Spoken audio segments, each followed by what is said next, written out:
If you're currently studying for the CFA exams, this short video is going to show you the process that I used that helped me pass all 3 exams on first attempt back in 2001, 2002, 2003.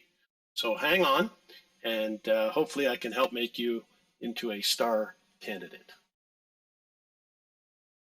In this example, I'm going to use a learning outcome statement from the study module in Portfolio Management, Portfolio Risk and Return Part 1, and in particular, we're going to look at the learning outcome statement of compare the money-weighted and time-weighted rates of return and evaluate the performance of portfolios based on these measures.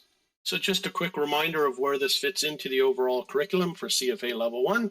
Well, in 2023, portfolio management makes up 5 to 8% of the exam, so that's 9 to 14 questions. There's 8 modules, 55 learning outcome statements, and in terms of a time budget that I put together, you'd be studying portfolio management for 18 to 23 hours. In the Wiley Q-Bank, there's 459 questions. If you spent 2 minutes on each question doing them and reviewing them, you can see about 15 hours is dedicated to, out of the 23 maximum, just on practicing questions, okay? So again, this free Excel is on my website, 8 modules for portfolio management, and we're going to jump in and look at this learning outcome statement. And the reason why I put it into Excel is because I like to use a stoplight system. There's so many learning outcome statements. You skip ahead, you study, you go back and review, and I want to know whether a learning outcome statement is yellow, red, or green. And the goal is to make every learning outcome statement as close to green as possible, okay? First thing that we're going to do is we're going to look at the command words in the learning outcome statement. And you can see this one does not say the word calculate, but we need to be very careful because it does say the word evaluate. And sometimes if it doesn't say the word calculate, that doesn't necessarily mean that you don't need to do the calculation, okay? So that's the first thing to point out. The second thing that I'm going to do is I'm going to jump into the official CFA curriculum and just do a quick scan of this area. So here we are. Money-weighted return or internal rate of return.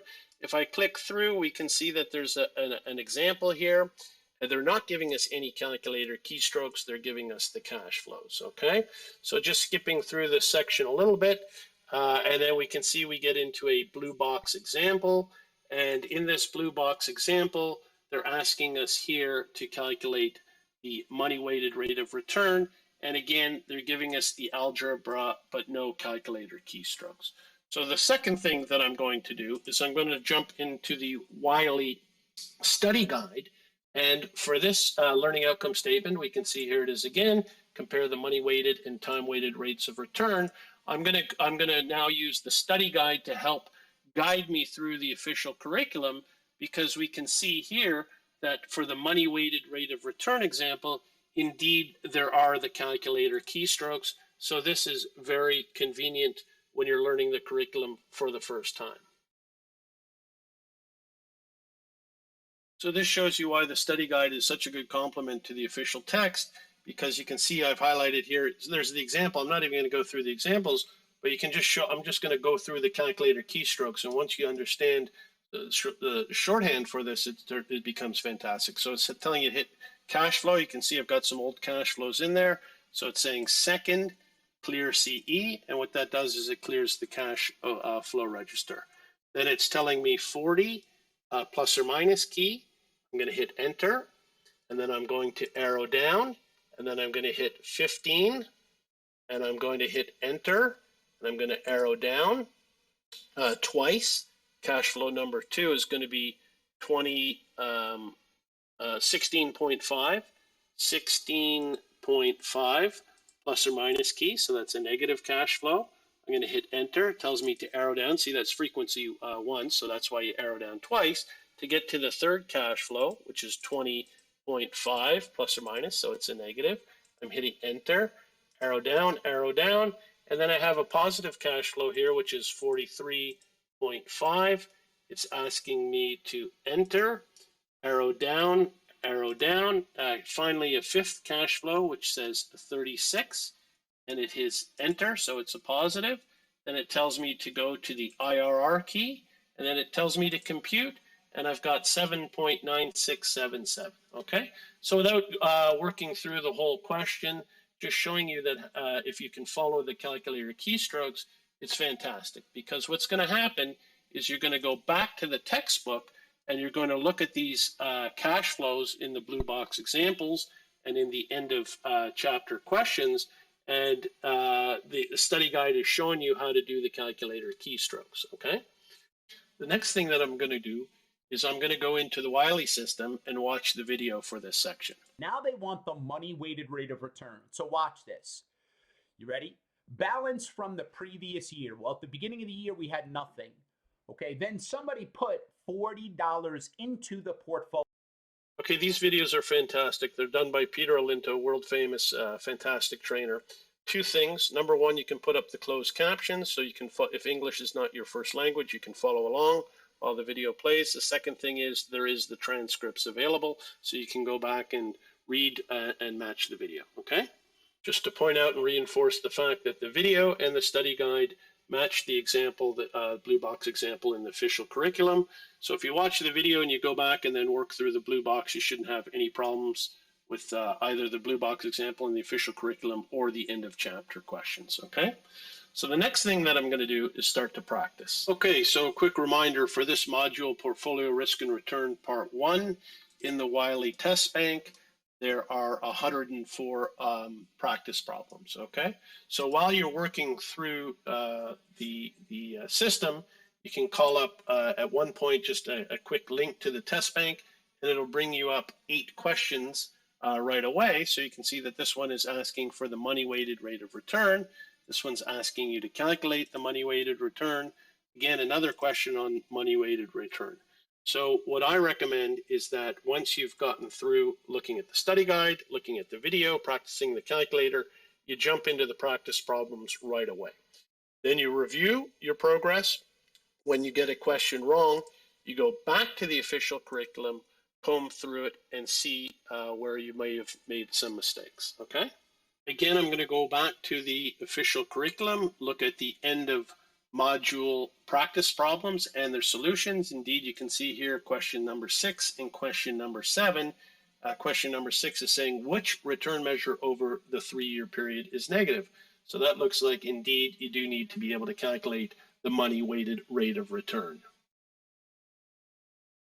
Okay, so this module has 42 practice questions, plus there was the 100 plus in the Wiley system, and that's what you need to do to keep practicing.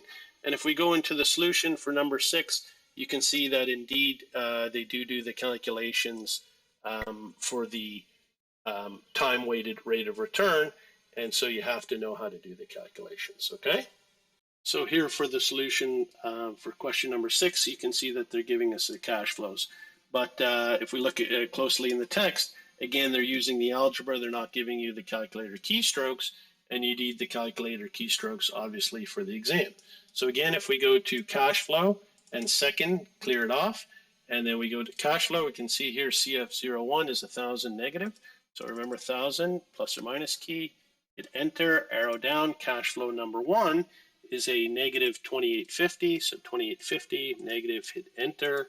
Then we're going to arrow down twice. Cash flow number 2 is a 40,000 and 440. That's a negative. We're going to hit enter, arrow down again to get to our cash flow number 3, which is our positive. The money is coming back to us, and that's 43,200. We're going to hit enter. We're going to hit to IRR. We're going to hit to compute negative 2.22. So let's see how we did. And we can see here is the answer in the official curriculum, an R of negative 22.22.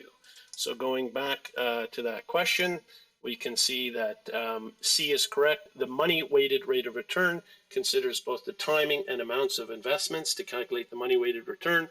So it was the money-weighted rate of return which was negative in this example, okay? So now that I've looked at the learning outcome statement from CFA Institute, I've looked at the official curriculum, I used the study guide to learn the calculator keystrokes, I did a practicing questions in the Wiley Q Bank, then I went to the official curriculum again, worked through the blue box example and end of chapter, end of reading module questions. I can now go to my spreadsheet and I would update this as a green, okay? Finally, the last thing that you can do is you could go to the Prof Ted legacy videos and see if he had a video, if this learning outcome statement is changed or not, okay? Okay, so you can see here that I do in fact have a legacy video that matches up with the learning outcome statement, but we can see the learning outcome statement has changed a little bit. In the past, this was from 2017, the learning outcome statement was calculate and interpret major return measures and describe their appropriate uses. We can see that indeed we have a cash flow example calculating the internal rate of return. I do have the calculator keystrokes here as well. So it walks you through the example.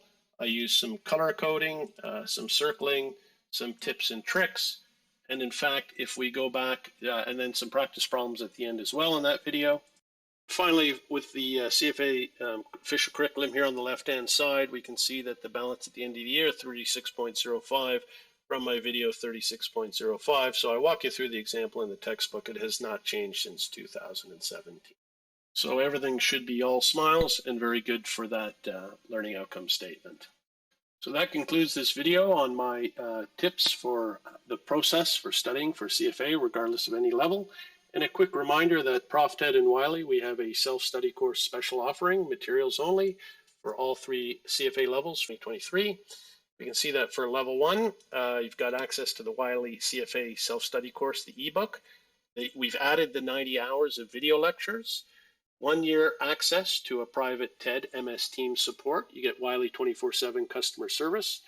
And we reduce the access to 1 year for a very special pricing of $295 US versus the $595 retail. So again, just a quick summary for level 1 ebook.